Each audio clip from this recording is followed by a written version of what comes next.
La presenza del Friuli Venezia Giulia Expo è un'opportunità che stiamo sfruttando per farci conoscere dal grande pubblico attraverso gli spazi espositivi del Padiglione Italia, ma anche per intessere relazioni con altri paesi. La nostra delegazione è stata infatti già ospite di Stati Uniti, Israele, Serbia, Corea del Sud e San Marino. Questo il riepilogo fatto dal presidente della regione Massimiliano Fedriga in missione a Osaka assieme all'assessore alle attività produttive e turismo Sergio Emidio Bini in occasione dell'esposizione universale che fino al 3 maggio vedrà la regione protagonista nel contesto di una settimana tematica Co-Creating Cultures for the Future, dedicata alla cultura. Sono già aumentati considerevolmente nel frattempo gli accessi al Padiglione Italia, con una lunga fila di visitatori sin dal primo mattino e tempi di attesa fino a 120 minuti, a testimonianza, secondo Federica Ebini, dell'apprezzamento del brand Italia nel mondo e della leva nei termini di riconoscibilità che esso può garantire anche al Friuli Venezia Giulia grazie ai 7 giorni di presenza in Giappone. Notevole, oltre all'area espositiva principale, il successo delle nicchie,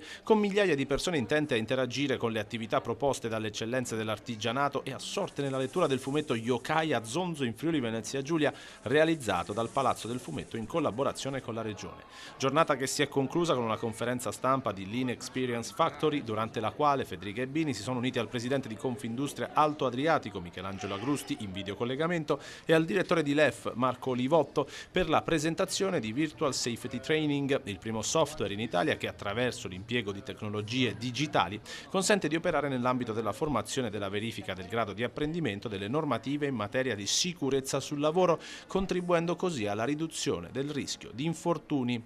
I numeri allarmanti che ancora oggi purtroppo caratterizzano il dramma degli incidenti sul lavoro impongono infatti alla Regione a orientare il massimo impegno alle attività di formazione e di prevenzione, promuovendo una vera e propria cultura della sicurezza, così come enunciato nella Carta di Lorenzo, attraverso il coinvolgimento trasversale di istituzioni, imprese, sindacati e scuole.